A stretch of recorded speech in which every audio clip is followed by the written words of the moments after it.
بسم اللہ الرحمن الرحیم۔ یہ 23ویں سپارے کا آخری رکوع شروع ہوتا ہے۔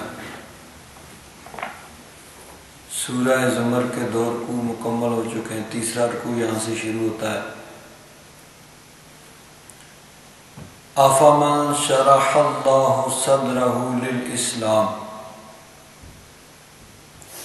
کیا وہ شخص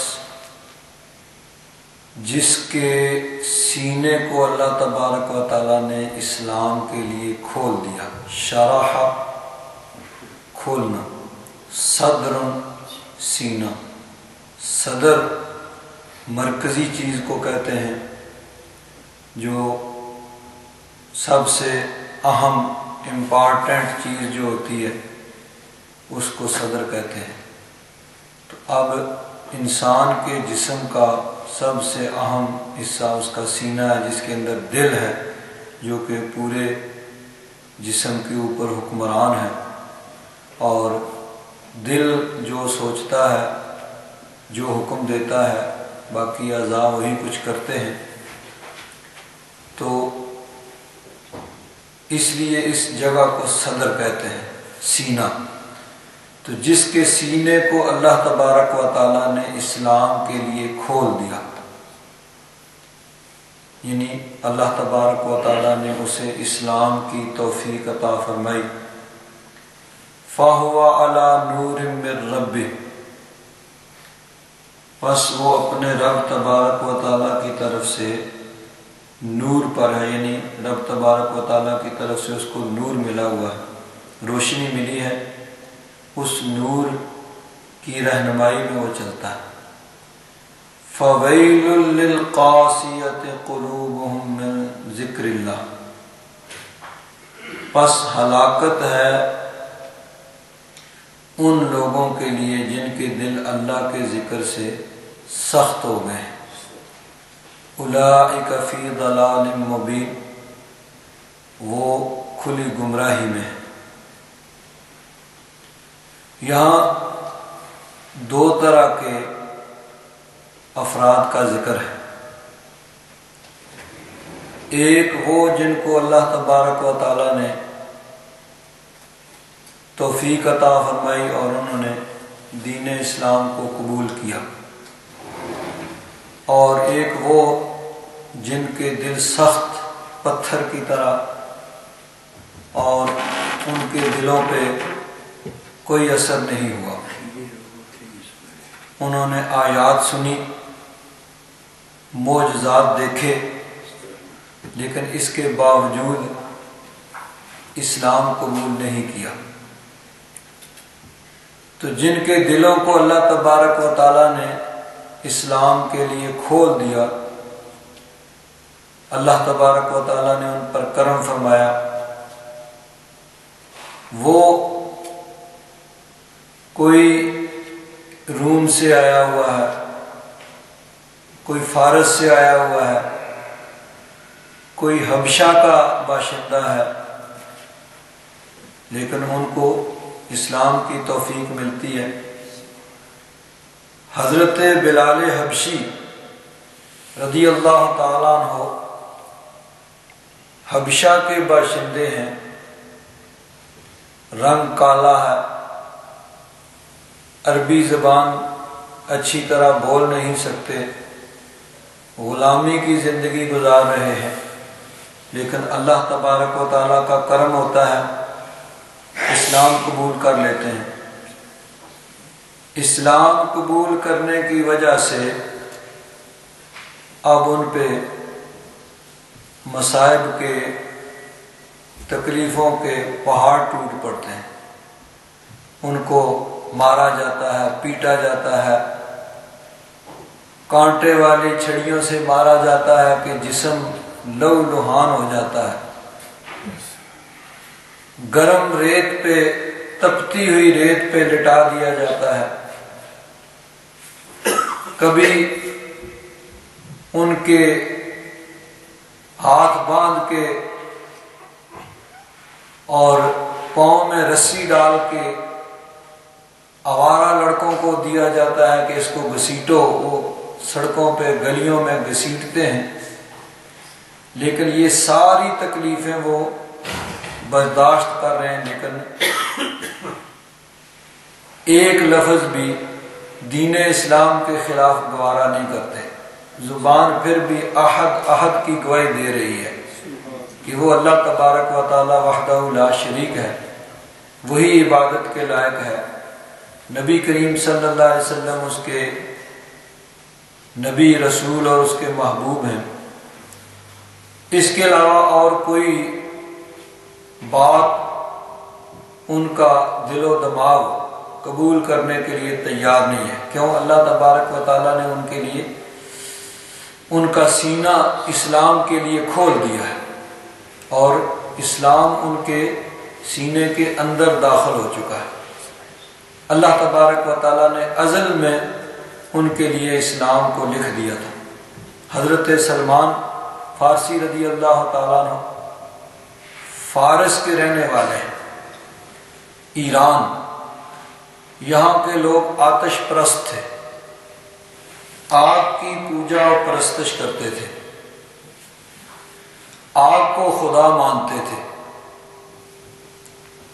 تو حضرت سلمان فارسی رضی اللہ تعالیٰ عنہ قسمت نے، مقدر میں آپ کے ازل سے خوش بختی لکھی ہوئی تھی، خوش قسمتی لکھی ہوئی تھی۔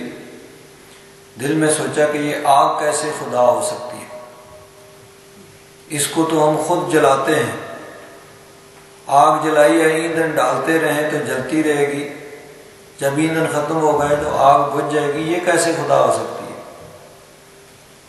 خدا تو وہ ہے جو کائنات کا بنانے والا اور چلانے والا ہے۔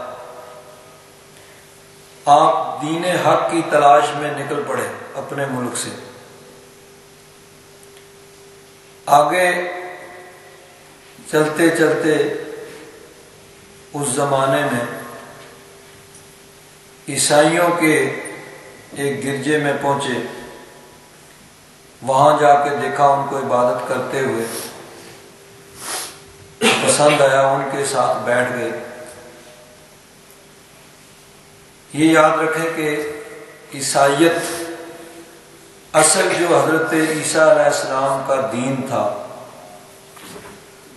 وہ وہی تھا کہ جو تمام انبیاء کرام کا دین، دعوت، اسلام، وہ ایک ہی ہے کہ اللہ تبارک و تعالی وحدہ لا شریک ہے، صرف وہی عبادت کے لائق ہے، اس کے علاوہ اور کوئی عبادت کے لائق نہیں ہے۔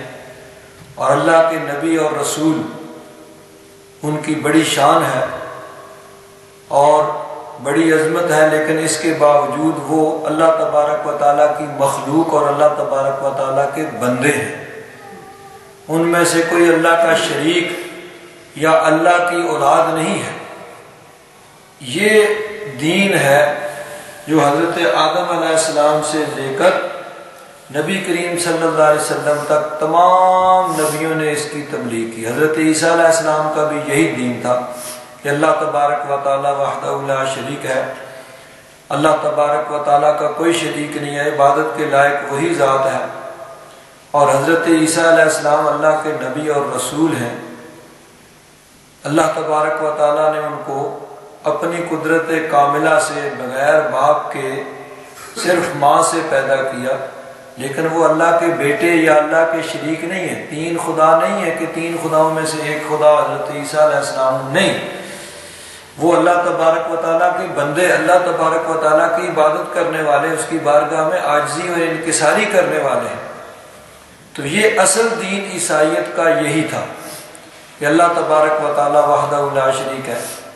تو عیسیٰ علیہ السلام کی اصل تعلیمات آپ کے آسمانوں پر چلے جانے کے بعد بھی کہیں کہیں موجود تھیں، پہاڑوں میں، ویرانوں میں، جنگلوں میں جو گرجے تھے، وہاں جو راہب بیٹھے ہوئے تھے، کچھ ان میں سے اصل دین عیسوی پر تھے۔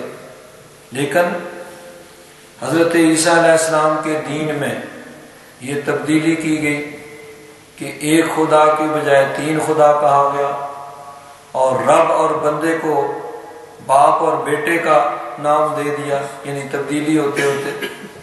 تو یہ بعد کے لوگوں نے تبدیلی کی. اصل حضرت عیسیٰ علیہ السلام کا جو دین ہے وہ دین توحید ہی ہے کہ اللہ تعالیٰ وحدہ لا شریک ہے، اور وہی دعوت ہے جو سارے نبیوں نے دی. تو وہ جو راہب گرجوں میں بیٹھے ہوئے تھے وہ اصل دین عیسوی پر تھے. تو حضرت سلمان فارسی ایک گرجے میں ایک عیسائی کے پاس، راہب کے پاس پہنچے.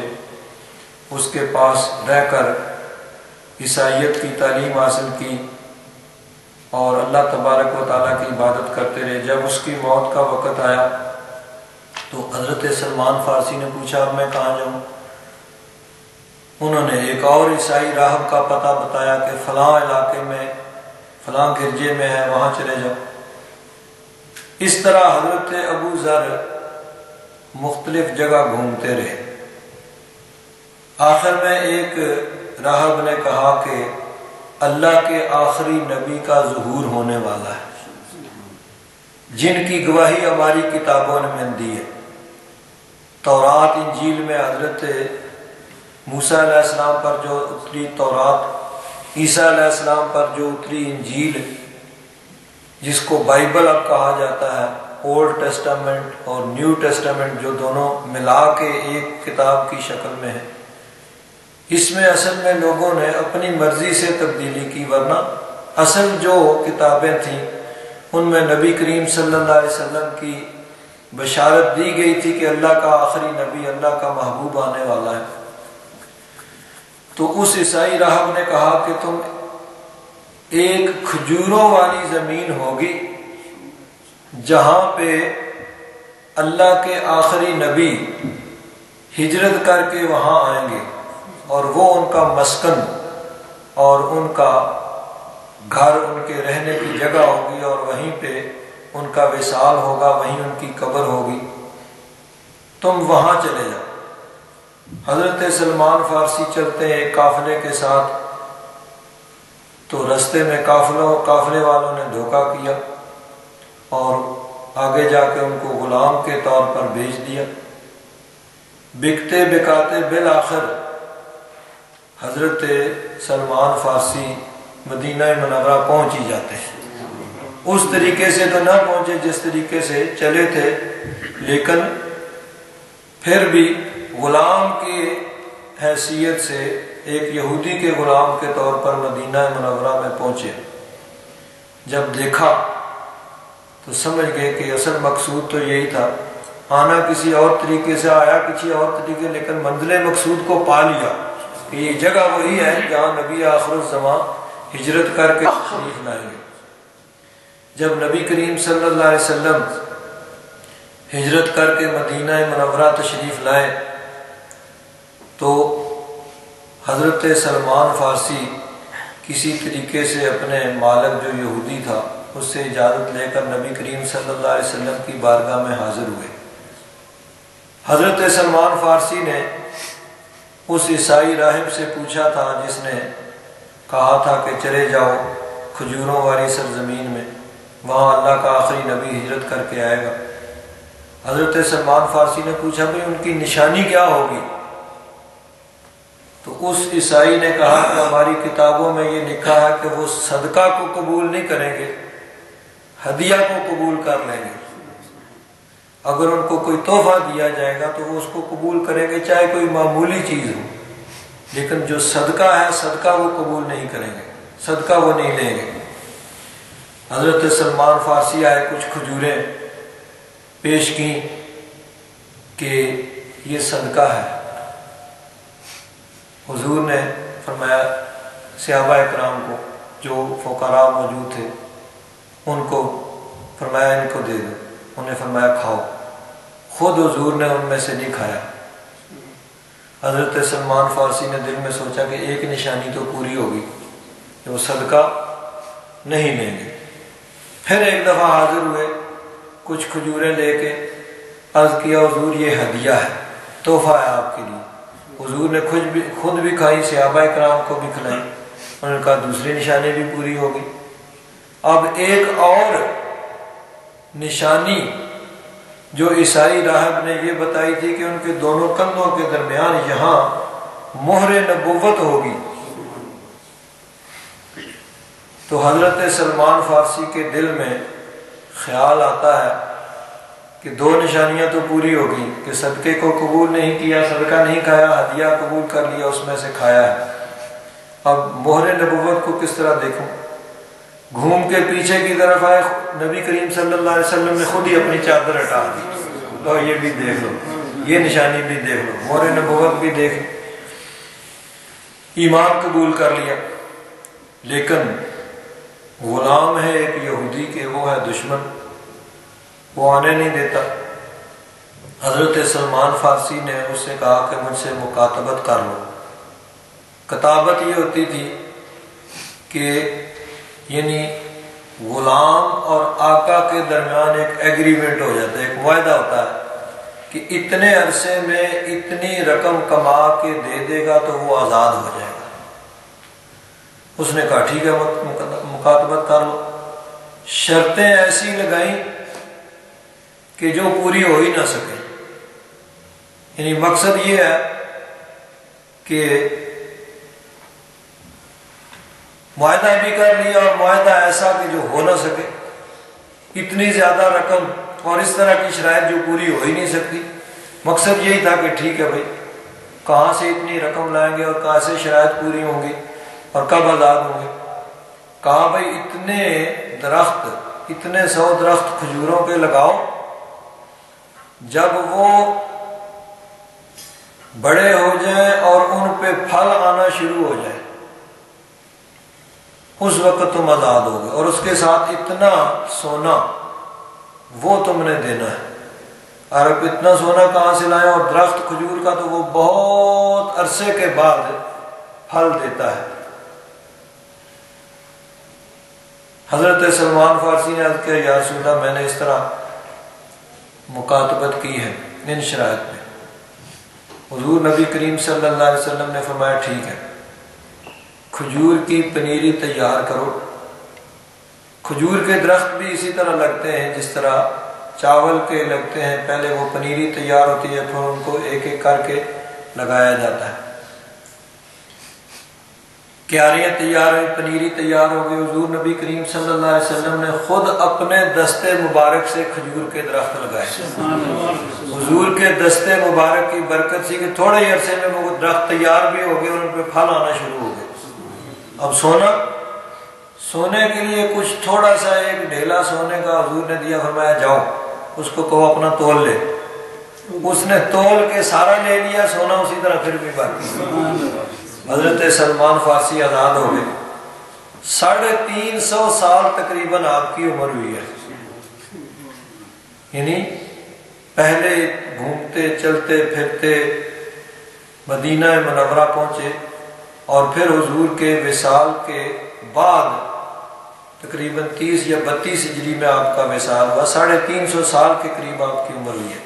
تو جن کے لیے اللہ تبارک و تعالیٰ نے جن کے سینے کو اسلام کے لیے کھول دیا، افمن شرح اللہ صدرہ للاسلام، جن کے سینے کو اللہ تعالیٰ نے اسلام کے لیے کھول دیا، وہ اس طرح دور دراز سے آتے ہیں اور اسلام قبول کر لیتے ہیں۔ حضرت بلال حبشی ہیں، حضرت سلمان فارسی ہیں، حضرت ابو ذر غفاری ہیں۔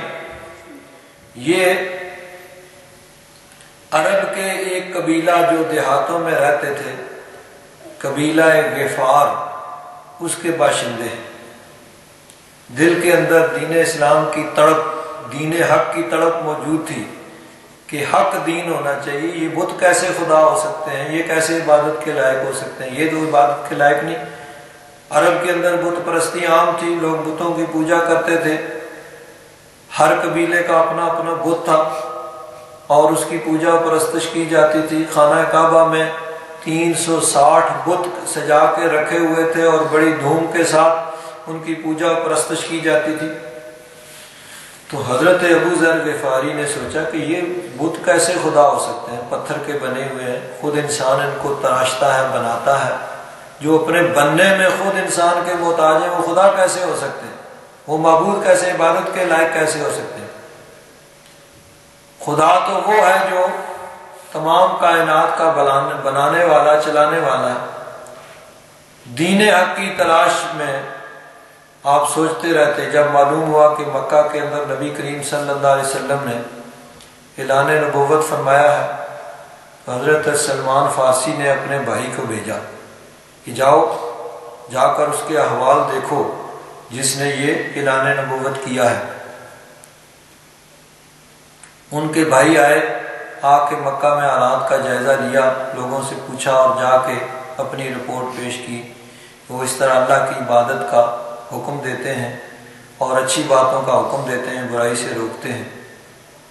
حضرت سلمان فارسی کی تشفی نہ ہوئی، بات پوری طرح یعنی نہ بنی، خود ارادہ کیا کہ خود جا کے دیکھو۔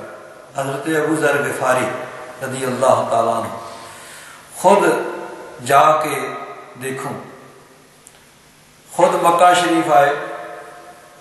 اب ناواقف آدمی ہے، وہاں کوئی واقف کار نہیں ہے، اور یہ بھی جانتے تھے کہ مکہ کے لوگ مخالف ہو گئے، تو کسی سے پوچھا بھی نہیں۔ بھائی ہو سکتا ہے وہ مخالف ہی ہو، جس سے پوچھیں تو بات بھی نہ بنے گی اور خواہ مخواہ یعنی مقصد بھی پورا نہیں ہوگا، اور ہو سکتا ہے وہ مخالف ہو تو وہی کوئی نقصان پہنچائے۔ حرم شریف کے اندر خانہ کعبہ میں وہیں بیٹھے رہے دن بھر، شام ہو گئی، اب کوئی واقف کار نہیں ہے، کوئی رہنے کی جگہ نہیں ہے۔ حضرت علی رضی اللہ تعالیٰ عنہ نے دیکھا کہ ایک مسافر ہے، اجنبی ہے، کہیں سے آیا ہے، اور بظاہر اس کا کوئی واقف کار یہاں نہیں ہے، کسی کام کے لیے آیا تھا، وہ کام نہیں ہوا، اب رات پڑ گئی ہے، چلو اس کو گھر لے جاتے ہیں۔ کیونکہ غریبوں، مسکینوں اور بے سہارا لوگوں کی دستگیری کرنا اور ان کی مدد کرنا، یہ اللہ تبارک و تعالیٰ نے ان کی فطرت میں رکھا ہوا تھا۔ تو حضرت علی نے، حالانکہ ظاہر بات ہے بچے ہوں گے کہ حضور کے اعلان نبوت کے وقت 10 سال عمر تھی اور ہجرت کے وقت 23 سال تھی، اور یہ نبوت کے ابتدائی دور کا واقعہ ہے، مثلا 12 13 سال 15 سال اس کے قریب عمر ہوگی، لیکن ازل سے سعادتیں وہ لکھی ہوئی تھی۔ تو حضرت علی نے ان کو کہا بھئی آپ یہاں مہمان ہیں اور یہاں آپ کے کوئی واقف کار نہیں، چلو ہمارے گھر چلو۔ گھر لے کے کھانا کھلایا، رات کو سلایا، صبح پھر وہ اجازت لے کے حرم شریف میں آ گئے۔ دن بھر ایسے ہی دیکھتے رہے لیکن کسی سے پوچھا نہیں۔ پھر شام پڑی، حضرت علی نے پھر دیکھا بھئی بظاہر اس کا کام ہوا نہیں ہے، تو کوئی نہیں ہے، چلو گھر لے جاتے ہیں۔ گھر لے گئے، کھانا کھلایا، رات کو سلایا، صبح پھر حرم شریف میں آ گئے۔ تیسرا دن بھی ایسے ہی ہوا۔ حضرت علی نے پوچھا بھئی آخر کیا وجہ ہے، تم کس کام کے لیے آئے ہو؟ تو انہوں نے کہا بھئی کام تو بڑا اہم ہے لیکن میں کسی سے پوچھتا نہیں ہوں، اگر مجھے تم وعدہ کرو کہ صحیح سچی بات بتاؤ گے تو پھر میں تمہیں بتاتا ہوں۔ کہا کہ میں اس غرض سے آیا ہوں کہ جنہوں نے اعلان نبوت کیا ہے، نبوت کا دعویٰ کیا ہے، ان کے احوال کو مشاہدہ کرنے کے لیے، دیکھنے کے لیے میں آیا ہوں۔ تو حضرت علی نے کہا بالکل درست ہے، حق ہے، وہ اللہ کے نبی اور اللہ کے رسول ہیں، وہ توحید کا حکم دیتے ہیں، اللہ تبارک و تعالیٰ کو عبادت کا حکم دیتے ہیں، بتوں کی پوجا و پرستش سے روکتے ہیں، نیکی کا حکم دیتے ہیں، برائی سے روکتے ہیں، رشتہ داروں کے ساتھ اچھا سلوک کرنے کا حکم دیتے ہیں، ہمسایوں کے ساتھ اچھا سلوک کرنے کا حکم دیتے ہیں، بڑوں کی عزت کرنے کا حکم دیتے ہیں، چھوٹوں پر شفقت کرنے کا حکم دیتے ہیں، اور ہر اچھے کام کا حکم دیتے ہیں، ہر برائی سے روکتے ہیں، بتوں کی پوجا سے روکتے ہیں، بدکاری سے روکتے ہیں، شراب نوشی سے روکتے ہیں، نیکی کا حکم دیتے ہیں، برائی سے روکتے ہیں۔ تو بالکل وہ حق ہے، تو صحیح آیا ہے۔ کہا میں صبح تمہیں نبی کریم صلی اللہ علیہ وسلم کی بارگاہ میں لے چلوں گا۔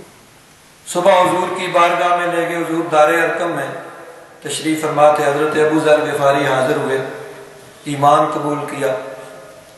عرض کیا یا رسول اللہ ہم جب حق پر ہیں تو پھر حق بات کا سر عام کیوں نہ اعلان کیا جائے؟ حضور نے فرمایا کہ ابھی مسلمانوں کی تعداد کم ہے، اس لیے ہم اس طرح سر عام اعلان نہیں کرتے، بلکہ ہم یہاں بیٹھ کے اپنا کام تبلیغ کر رہے ہیں۔ اور خانہ کعبہ میں بھی عام اجازت، عام جو ہے عبادت یا اعلان یا توحید کا اعلان کرنے کی، اسلام کی تبلیغ کی اجازت نہیں تھی، کفار کی طرف سے پابندیاں تھیں۔ لیکن حضرت سلمان فارسی ایمانی جذبے کے ساتھ خانہ کعبہ میں آئے اور کفار کے مجمع میں دین حق کا اعلان کر دیا، اللہ تبارک و تعالیٰ کی توحید کا اعلان کیا۔ حضرت ابو ذر غفاری جب آئے، اعلان کیا، کفار ٹوٹ پڑے، مار پیٹ شروع ہو گئی، ہر طرف سے مار رہے ہیں، پیٹ رہے ہیں۔ قریب تھا کہ حضرت ابو ذر کو قتل کر دیتے۔ حضور کے چچا حضرت عباس آئے اور انہوں نے لوگوں کو ہٹایا اور کہا دیکھو کس کو مار رہے ہو، ان کا قبیلہ جو ہے وہ تمہارے ملک شام کی طرف جو رستہ جاتا ہے اس کے اوپر ان کا قبیلہ ہے، اب اگر یہ مر گیا تو اس کے قبیلے کے لوگ تو تمہارا رستہ بند کر دیں گے، تمہاری ساری تجارت تو ملک شام کو ہے اور وہ تمہارا رستہ بند کر دیں گے، تو کیا کر رہے ہو؟ جب یہ بات انہوں نے سنی تو ہٹ گئے۔ دوسرے دن پھر حضرت ابو ذر غفاری نے پھر جا کے اسی طرح مجمع عام میں اعلان کیا، پھر کفار ٹوٹ پڑے، پھر حضرت عباس نے آ کے ان کو چھڑایا۔ تو یہ جن کی قسمت میں اسلام لکھا ہوا ہے اور جن کے لیے اللہ تبارک و تعالیٰ نے جن کے سینے کو کھول دیا ہے، وہ کہاں کہاں سے آ رہے ہیں اور اسلام قبول کر رہے ہیں۔ حضرت عبداللہ بن سلام رضی اللہ تعالیٰ عنہ یہودیوں کے بہت بڑے عالم تھے۔ جب ان کو معلوم ہوا کہ حضور مدینہ منورہ تشریف لائے ہیں اور دین اسلام کی تبلیغ کر رہے ہیں، گھر سے چلے کہ میں جا کے ان سے سوالات کروں گا، ان سے بات چیت کروں گا۔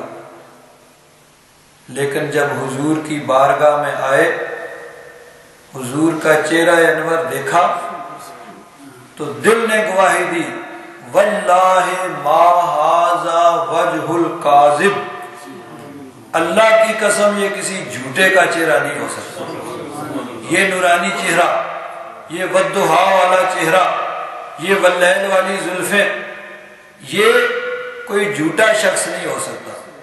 آتے ہی کلمہ پڑھ کے مسلمان ہو گئے۔ افمن شرح اللہ صدرہ للاسلام۔ اور مکہ والوں نے ایک دفعہ آپس میں مشورہ کیا، مکہ والوں کے بھی مختلف خیالات تھے، کسی ایک بات میں جمتے نہیں۔ پہلے تو نبی کریم صلی اللہ علیہ وسلم کو الامین اور الصادق کہتے تھے کہ سب سے زیادہ سچے ہیں، سب سے زیادہ امانت دار ہیں، سب سے زیادہ عقل مند ہیں، سب سے زیادہ زیرک ہیں، سمجھدار ہیں۔ لیکن جب حضور نے اعلان نبوت فرمایا تو وہی مخالف ہو گئے، کوئی جادوگر کہہ رہا ہے، کوئی معاذ اللہ مجنون کہہ رہا ہے، کوئی کچھ کہہ رہا ہے، کوئی کچھ کہہ رہا ہے۔ تو انہوں نے کہا کہ یمن کے اندر ایک بڑا سمجھدار عقل مند آدمی ہے، اس کو بلائیں اور اس کو کہیں کہ ان کا علاج کرے، ان کے بارے میں کچھ سوچے، یہ اس طرح کی باتیں کرتے ہیں۔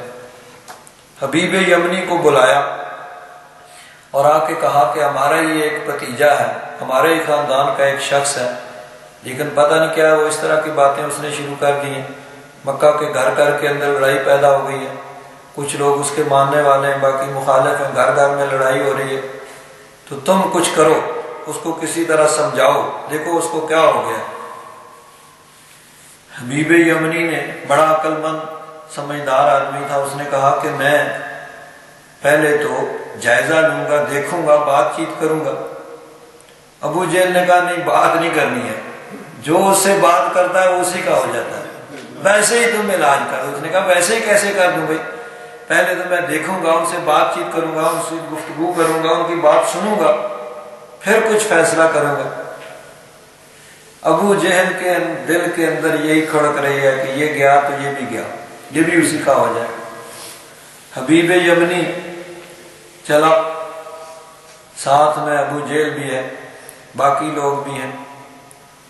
حضور نبی کریم صلی اللہ علیہ وسلم کے پاس آیا، بات چیت کی، گفتگو سنی، تو دل کو لگی کہ آدمی تو عقل مند سمجھدار ہے اور کوئی ایسی بات نہیں ہے۔ یہ تو کہہ رہے تھے کہ معاذ اللہ مجنون ہے، پاگل ہے، اور یہ تو دنیا کا سب سے زیادہ زیرک عقل مند سمجھدار آدمی معلوم ہوتا ہے۔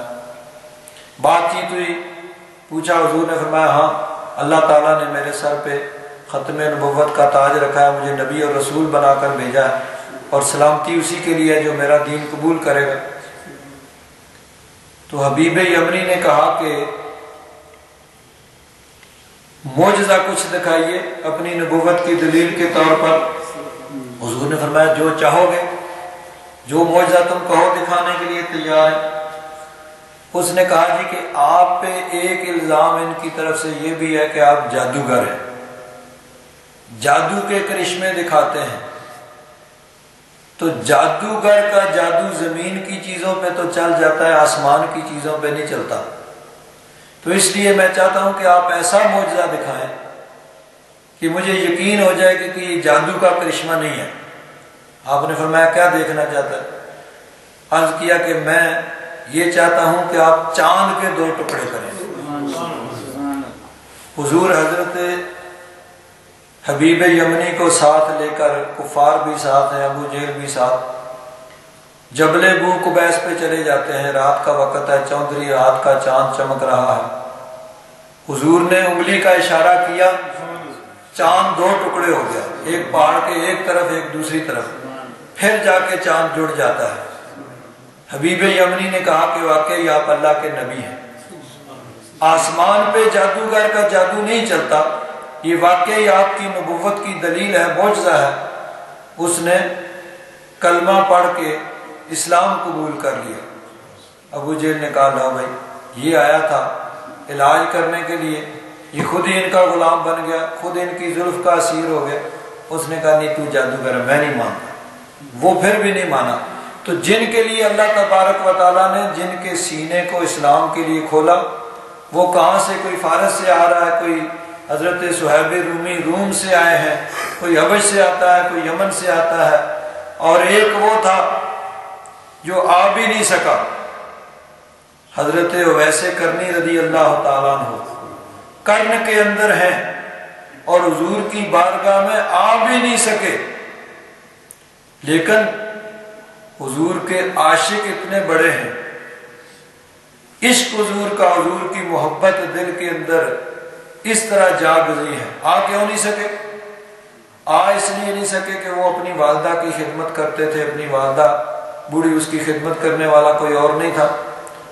تو حضرت اویس کرنی اس لیے حضور کی بارگاہ میں حاضر نہیں ہو سکے کہ پیچھے ان کی دیکھ بھال کرنے والا، لک آفٹر کرنے والا والدہ کا کوئی نہیں تھا، تو حضور کی بارگاہ میں آ نہیں سکے۔ وہیں سے کلمہ پڑھ کے اپنے ایمان کی یعنی خبر حضور کی بارگاہ میں بھیجی کہ حضور میں آپ کا غلام ہوں، میں آپ پر ایمان لا چکا ہوں، لیکن میں اس مجبوری کی وجہ سے آپ کی بارگاہ میں حاضر نہیں ہو سکتا۔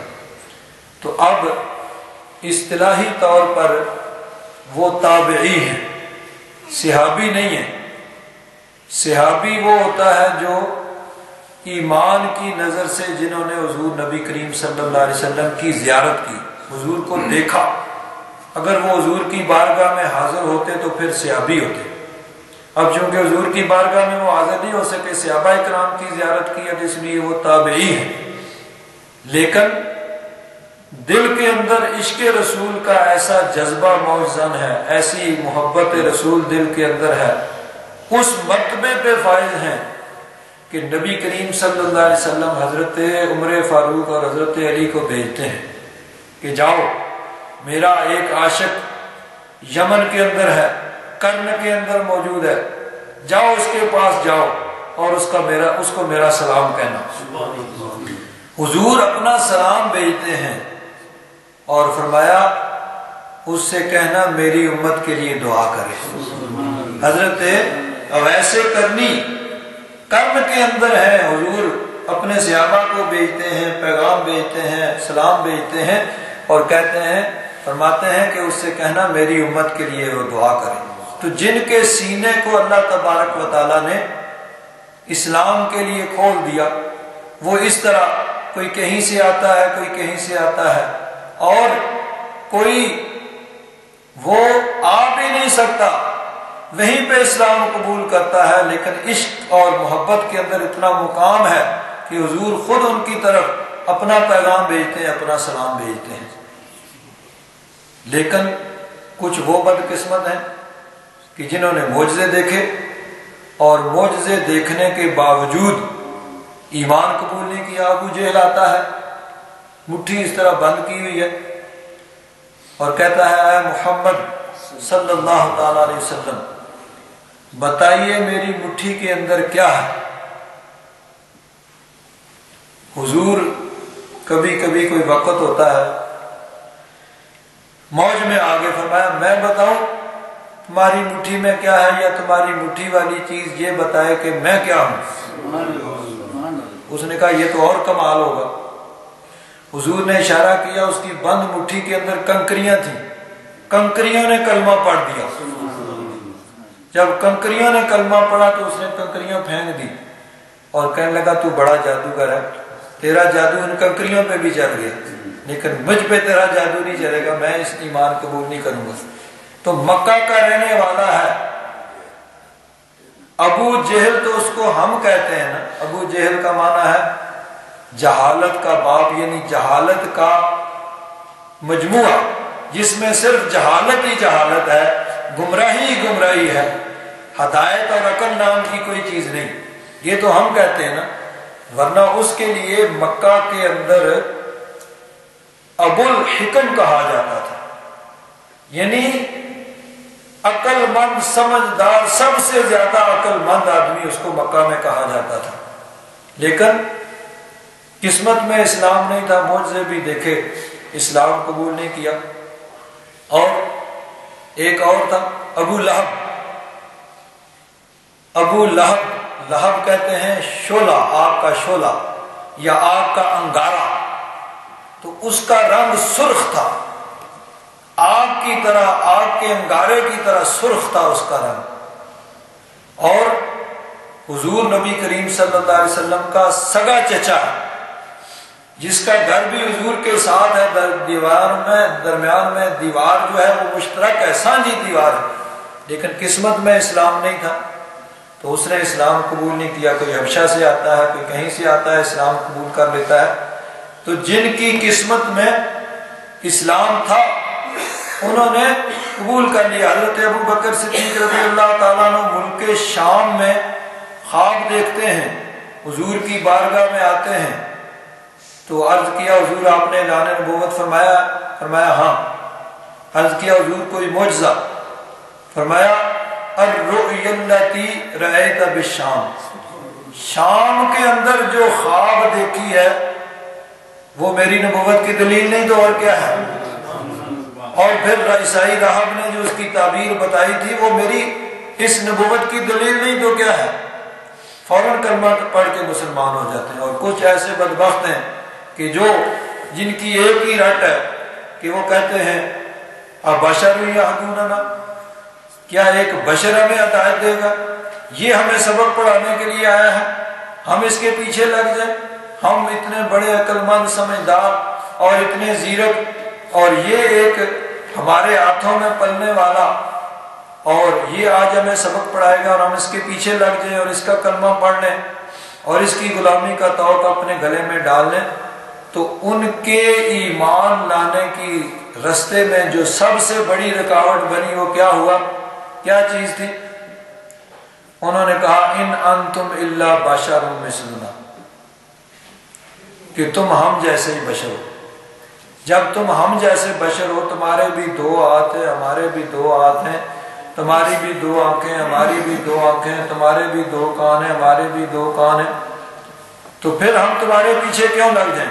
تمہاری بات کیوں مانیں اور تمہارا کلمہ کیوں پڑھ لیں؟ تو ان کے ایمان لانے میں جو سب سے بڑی رکاوٹ بنی وہ کیا بنی کہ انہوں نے یہ تو دیکھا کہ ان کے 2 ہاتھ ہیں، ہمارے بھی 2 ہاتھ ہیں، ان کے بھی 2 کان ہیں، ہمارے بھی 2 کان ہیں، ہماری طرح کھاتے ہیں، پیتے ہیں، چلتے ہیں، بیٹھتے ہیں، سوتے ہیں اور سب کام کرتے ہیں۔ اس چیز کو تو دیکھا، لیکن اس طرف انہوں نے نہیں دیکھا کہ ہمارے بھی ہاتھ ہیں لیکن ان کا بھی ہاتھ ہے، ان کا ہاتھ اٹھتا ہے تو چاند 2 ٹکڑے ہو جاتا ہے، ڈوبا ہوا سورج واپس آ جاتا ہے، درخت کو حکم دیتے ہیں تو درخت اپنی جگہ سے اکھڑ کے آ کے کلمہ پڑھتے ہیں، سجدہ کرتے ہیں، بادلوں کو حکم دیتے ہیں تو بادل ان کے اشارے سے برسنا شروع ہو جاتے ہیں، اور ان کے بھی کان ہیں، ہمارے کان سننے کے لیے ایک لمٹ ہے، نزدیک کی بات سنتے ہیں، دور کی بات نہیں سنتے، لیکن یہ ان کے کان ہیں کہ جس طرح ہماری بات سنتے ہیں انہی کانوں کے ساتھ رب کا کلام بھی سنتے ہیں۔ ہماری بھی آنکھیں ہیں، ہماری آنکھوں کے دیکھنے کے لیے ایک لمٹ ہے، اس سے آگے ہماری آنکھیں نہیں دیکھ سکتی، لیکن ان کی بھی آنکھیں ہیں کہ اگر سو بھی رہے ہوں تو فرمایا تنام عینایا ولا ینام قلبی، میری آنکھیں سوتی ہیں، دل جاگتا رہتا ہے، دل اس وقت بھی بیدار ہوتا ہے، اس وقت کے احوال بھی میں جانتا ہوں، جس طرح سامنے دیکھتے ہیں اسی طرح انہی آنکھوں سے اپنے پیچھے بھی دیکھتے ہیں کہ کیا ہو رہا ہے، اور جن آنکھوں سے مخلوق کو دیکھتے ہیں انہی آنکھوں کے ساتھ اپنے رب کا دیدار بھی کرتے ہیں۔ تو یہ چیز انہوں نے نہیں دیکھی، یہی چیز ان کے رستے ایمان لانے کے رستے میں سب سے بڑی رکاوٹ بن گئی کہ انہوں نے کہا کہ ہم جیسے ہیں، جب ہم جیسے ہیں تو پھر ہم ان کے پیچھے کیوں لگ جائیں، ان کی بات کیوں مانیں، اور جنہوں نے یہ کہا کہ دیکھا کہ ہیں بظاہر ہمارے جیسے ہیں، نظر ہمارے جیسے آتے ہیں، لیکن اللہ تبارک و تعالیٰ نے ان کو وہ بلند مرتبہ اور مقام عطا فرمایا ہے کہ جو کسی انسان کو نہیں ملا، کسی اور بشر کو نہیں ملا، تو انہوں نے فوراً کلمہ پڑھ لیا اور فوراً مسلمان ہو گئے۔ وہ بھی دیکھتے تھے کہ یہ کھاتے پیتے ہیں، چلتے پھرتے ہیں، لیکن انہوں نے یہ بھی دیکھا کہ اللہ تبارک و تعالیٰ نے ان کو کتنا بلند مرتبہ اور مقام عطا فرمایا۔ تو یاد رکھیے حضور نبی کریم صلی اللہ علیہ وسلم اس دنیا کے اندر بشر بن کے آئے ہیں، اور حضور کی بشریت کے ہم منکر نہیں ہیں، ہم تو کہتے ہیں یا صاحب الجمال و یا سید البشر، تمام بشروں انسانوں کے حضور سردار ہیں، لیکن حضور نبی کریم صلی اللہ علیہ وسلم کی بشریت بے مثل بشریت ہے کہ ان جیسا بشر اللہ تبارک و تعالیٰ کی مخلوق کے اندر کوئی اور نہیں ہے۔ اعلیٰ حضرت فاضل بریلوی رضی اللہ تعالیٰ عنہ ارشاد فرماتے ہیں وہی رب ہے جس نے تم کو ہمتن کرم بنایا، ہمیں بھیک مانگنے کو تیرا آستاں بتایا، تجھے حمد ہے خدایا۔ اور فرماتے ہیں کہ یہی بولے سدرا والے چمنے جہاں کے تھالے، سبھی میں نے چھان ڈالے، تیرے پایا کا نہ پایا۔ حضرت جبریل امین بھی کہتے ہیں کہ یا رسول اللہ میں نے سب کو دیکھا ہے لیکن آپ جیسا مجھے کوئی نظر نہیں آیا، آپ جیسے مرتبے والا، آپ جیسی شان والا کوئی نہیں نظر آیا، تیرے پایا کا نہ پایا، تجھے یک نے یک بنایا۔ کہ یا رسول اللہ اللہ تبارک و تعالی وحدہ لا شریک ہے، تو اس وحدہ لا شریک ذات نے آپ کو بھی بے مثل بنایا ہے، آپ بھی بے مثل ہیں، آپ کا ثانی اللہ تبارک و تعالیٰ نے اپنی مخلوق میں پیدا نہیں کیا، آپ کا کوئی ثانی نہیں ہے، تو اللہ تبارک و تعالیٰ نے اپنے محبوب کو بے مثل بنایا۔ تو جنہوں نے اس راز کو پا لیا وہ فوراً کلمہ پڑھ کے حضور کی بارگاہ میں حاضر ہو کر کلمہ پڑھ کے مسلمان ہو جاتے ہیں، اور جنہوں نے اس راز کو نہیں پایا وہ یہی کہتے رہے کہ ہمارے جیسے بشر ہیں، ہم اس کے پیچھے لگ جائیں، اب یہ ہمیں سبق پڑھائیں گے، ہم ان کے پیچھے لگ جائیں اور ان کے غلام بن جائیں۔ تو یہ بات ان کے رستے میں سب سے بڑی رکاوٹ بن گئی، اور جنہوں نے اس راز کو پا لیا انہوں نے کلمہ پڑھ لیا، حضور کی غلامی اختیار کر لی، اور جب حضور کی غلامی اختیار کر لی تو ان کا حال کیا تھا؟ کہ حضور نبی کریم صلی اللہ علیہ وسلم کا ادب احترام کس طرح کرتے ہیں کہ تصور بھی نہیں کیا جا سکتا کہ اس طرح۔ اب صلح حدیبیہ کا موقع ہے، حضور مدینہ منورہ سے چلتے ہیں، حدیبیہ مکہ شریف کے پاس جگہ، وہاں جا کے ٹھہرتے ہیں، ادھر سے کفار بھیج رہے ہیں، بات چیت ہو رہی ہے، تو کافروں کی طرف سے ایک آدمی عروہ بن مسعود ثقفی، جو بعد میں مسلمان ہو گئے تھے، اس وقت تک مسلمان نہیں ہوئے، وہ آئے ہیں اور آ کے بات چیت کرتے ہیں۔ بات چیت ہوئی، واپس گئے کافروں کے پاس، تو جا کے کہتے ہیں کہ دیکھو میں پہلی مرتبہ یہ سفیر بن کے نہیں گیا، پہلے بھی بہت سے ڈیلیگیشن ایسے ہیں جن میں گیا ہوں، اور روم اور ایران کے بادشاہ قیصر و کسریٰ کے پاس میں سفیر بن کے گیا ہوں، اور ان کے دربار کی جو ٹھاٹ باٹ ہے اس کو میں دیکھا ہے، جس طرح ان کے درباروں میں بادشاہوں میں خادم نوکر کھڑے ہوتے ہیں بڑے کرینے سے، بڑے سلیقے سے، اور ان کے دربار کا جو ادب اور احترام کرتے ہیں وہ بھی میں نے دیکھا ہے۔ تو پہلے بھی میں جاتا رہا ہوں بادشاہوں کے پاس، قیصر کے پاس، کسریٰ کے پاس، نجاشی کے پاس، بڑے بڑے شان و شوکت والے ٹھاٹ باٹ والے بادشاہوں کے پاس میں گیا ہوں، اور ان کے دربار کا ادب اور احترام میں نے دیکھا ہے، لیکن وہ ابھی کافر ہیں، ابھی ایمان انہوں نے قبول نہیں کیا ہے۔ تو کافروں کے پاس جا کے رپورٹ دیتے ہیں، کہتے ہیں کہ جو محمد صلی اللہ علیہ وسلم کے صحابہ ان کا ادب اور احترام کرتے ہیں، وہ کسی بادشاہ کے دربار کا ادب اور احترام میں نے نہیں دیکھا ہے۔ وہاں ٹھیک ہے وہ غلام کھڑے ہوتے ہیں، ان کی ڈیوٹی ہوتی ہے، انہوں نے 8 گھنٹے اپنی ڈیوٹی دینی ہے، اور اس ڈیوٹی میں انہوں نے الرٹ رہنا ہے، ہلنا نہیں ہے، ادھر نہیں دیکھنا ہے، ادھر نہیں دیکھنا ہے، پروٹوکول کا خیال رکھنا ہے، لیکن وہ ظاہر داری ہوتی ہے۔ جو دل سے ادب اور احترام حضور نبی کریم صلی اللہ علیہ وسلم کے صحابہ جو ادب اور احترام کرتے ہیں، وہ کہتے ہیں میں نے کہیں اور نہیں دیکھا، کہیں اور نہیں دیکھا۔ اور یہ کون کہہ رہا ہے؟ وہ آدمی جو بھی ایمان قبول نہیں کیا اور کفار کے سامنے کہہ رہا ہے۔ وہ کہتے ہیں کہ حضور نبی کریم صلی اللہ علیہ وسلم اگر وضو کرتے ہیں، وضو تو حضور کے وضو کا غسالہ، وہ پانی جو حضور وضو میں استعمال کر رہے ہیں، اس پانی کو وہ نیچے نہیں گرنے دیتے، اس پانی کو اپنے ہاتھوں پہ لے کے اپنے چہروں پہ مال لیتے ہیں، اور ایسے معلوم ہوتا ہے کہ اس پانی کو حاصل کرنے کے لیے ان کے اندر لڑائی ہو جائے گی، قتال ہو جائے گا، قتل و غارت ہو جائے گی۔ اس طرح اس پانی پہ یہ ٹوٹ رہے ہیں اور اس کو لے کے اپنے چہروں پہ مال رہے ہیں، اور جس کو وہ پانی نہیں مل رہا وہ دوسرے کے تر ہاتھ کے ساتھ اپنے ہاتھ مس کر کے اپنے چہرے پہ مار رہا ہے۔ تو یہ حضور نبی کریم صلی اللہ علیہ وسلم کے دربار کا ادب اور احترام۔ اور وہ عروہ بن مسعود کہتے ہیں کہ اگر حضور اپنا ناک ریٹھ اس کو پھینکتے ہیں تو وہ بھی نیچے نہیں گرتا ہے، وہ بھی کسی نہ کسی کے ہاتھ پہ گرتا ہے، اور وہ بھی اس کو اپنے چہرے پہ مار لیتا ہے۔ تو کیا ہے؟ اب دیکھیے کہ کسی کے ساتھ انسان کو کتنی بھی محبت ہو، کتنی بھی محبت ہو، یہ جو چیزیں ہوتی ہیں، مثلا تھوک ہے، ناک کا ریڑھ ہے، فطری طور پر انسان کے دل کے اندر ان چیزوں سے نفرت ہوتی ہے۔ تو کوئی آدمی کتنا بھی پیارا ہو، کتنی بھی محبت ہو، کوئی آدمی یہ نہیں گوارا کرے گا کہ وہ ناک کے یعنی ریڑھ وہ پھینکے اور وہ اس کو اپنے ہاتھوں پہ لے کے اپنے چہرے پہ مال لے۔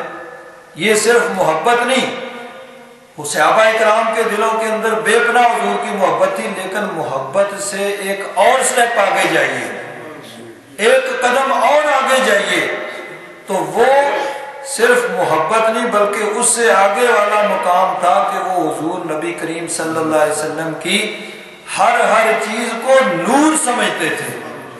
تو وہ نور سمجھ کے اس کو اٹھا رہے اور اپنے چہرے پہ باندھ رہے ہیں۔ ایک دفعہ نبی کریم صلی اللہ علیہ وسلم نے پچنے لگوائے. پچنے لگوانے ہوتا تھا یہ زخم کے یہاں پہ پنڈلیوں پہ تھوڑا تھوڑا بلیڈ کے ساتھ زخم کر کے خون نکالا جاتا تھا، اور یہ بھی علاج کا ایک طریقہ تھا. علاج اس طرح کسی بیماری کا کیا جاتا تھا. تو حضور نے پچنے لگوائے، جو خون نکلا ایک پیالے میں جمع ہو گیا، حضرت عبداللہ بن زبیر کو دیا اور فرمایا جاؤ جا کے کہیں ایسی جگہ اس کو غائب کرو جہاں کسی کی نظر نہ پڑے. حضرت عبداللہ بن زبیر نے وہ پیالہ لیا اور چل پڑے. دیوار کے پیچھے جب گئے، نظروں سے بظاہر اوجھل ہو گئے تو دیوار کے پیچھے کھڑے ہوئے تو وہ خون جو ہے وہ پی لیا.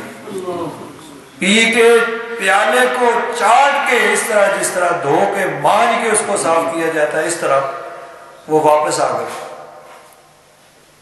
حضور ایسی جگہ غائب کیا جہاں کسی کی نظر نہیں پڑے گی. حضور نے فرمایا شاید تو نے پی لیا ہے. عرض کیا حضور پی لیا ہے. اب دیکھیے خون جو ہے، خون بہنے والا خون جب جسم سے بہہ کر نکل کے خون بہہ جائے تو وہ ناپاک اور نجس ہے، چاہے انسان کا ہو چاہے حیوان کا ہو. خون بہنے والا خون جو ہے وہ ناپاک ہے. اور خون جو ہے یہ اگر کپڑے پہ لگ جائے اور ایک درہم سے زیادہ ہوگا تو کپڑا نجس ہے، اس کو دھونا ضروری ہے. جسم پہ لگا ہوا ہے بہ کے تو وہ جسم اس جگہ ناپاک ہے، اس کا دھونا ضروری ہے. کیوں؟ قرآن پاک میں 4 چیزوں کو صراحتاً حرام قرار دیا گیا ہے. وہ 4 چیزیں قرآن پاک میں کئی جگہ پہ بیان ہوئی. باقی چیزیں جو ہیں ان کی حرمت احادیث مبارکہ سے ثابت ہے، لیکن 4 چیزوں کی حرمت، 4 چیزوں کا حرام ہونا کیا ہے؟ انما حرم علیکم المیتۃ، مردار، وہ جانور جس کو ذبح نہیں کیا گیا، خود بخود مر گیا، وہ حرام ہے. والدم، اور خون، ولحم الخنزیر، اور خنزیر کا گوشت، وما اہل بہ لغیر اللہ، اور وہ جانور جس کو ذبح کرتے ہوئے اللہ کا نام نہیں لیا گیا. جس طرح کفار بتوں کا نام لے کے ذبح کرتے تھے، بسم اللہ اللہ اکبر کہنے کی بجائے وہ بتوں کا نام لیتے تھے، تو بتوں کا نام لے کر جس کو ذبح کیا گیا. تو 4 چیزیں ہیں جن کو قرآن پاک میں صراحتاً حرام قرار دیا گیا. باقی اس کے علاوہ جو ہے احادیث مبارکہ سے ان کی حرمت ثابت. تو خون کی حرمت قرآن پاک نے صراحتاً بیان کی ہے. تو حضور نبی کریم صلی اللہ علیہ وسلم کو چاہیے تھا کہ ان کو جھڑکتے ڈانٹتے، بھائی یہ تم نے کیا کیا، تمہیں نہیں پتا، پڑھتے نہیں قرآن پاک کہ خون جو ہے حرام ہوتا ہے، تم نے یہ پی لیا، بہت برا کیا ہے، اب تم کسی طریقے سے کوشش کرو کہ یہ نکل جائے اور آئندہ خبردار ایسے کرنا نہیں. حضور نبی کریم صلی اللہ علیہ وسلم نے فرمایا کہ جس نے کسی جنتی کو دیکھنا ہو اس کو دیکھ لے، کسی جنتی کو دیکھنا ہو اس کو دیکھ لے. تو معلوم ہوا کہ عام آدمی اور اللہ کے نبی میں یہی فرق ہے، اور صحابہ اکرام نے اس راز کو پا لیا تھا. اب کوئی کتنا بھی پیارا ہو، کتنا بھی محبوب ہو، کسی سے کتنی بھی محبت ہو، انسان اس کا خون پینا گوارا نہیں کرے گا، نہ اس کے لیے یہ جائز ہے. تو وہ محبت سے ایک سٹیپ آگے، ایک قدم آگے، وہ حضور نبی کریم صلی اللہ علیہ وسلم کی ہر چیز کو نور سمجھتے تھے، اور اسی عقیدے کی وجہ سے وہ حضور نبی کریم صلی اللہ علیہ وسلم کی ہر چیز کا ادب اور احترام کیا کرتے تھے.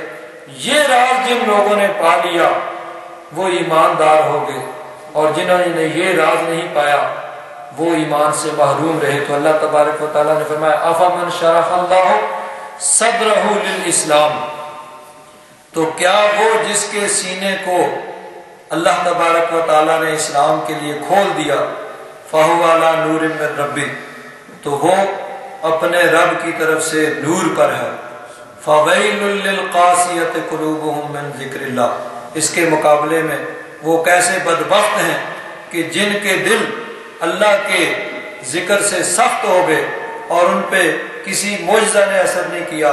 انہوں نے معجزات بھی دیکھے اور نشانیاں بھی دیکھیں، لیکن پھر بھی وہ کفر پہ اڑے رہے. اولئک فی ضلال مبین، یہ لوگ ہیں جو کھلی گمراہی کے اندر پڑے ہوئے ہیں. اللہ تبارک و تعالی ہم سب پر اپنا فضل و کرم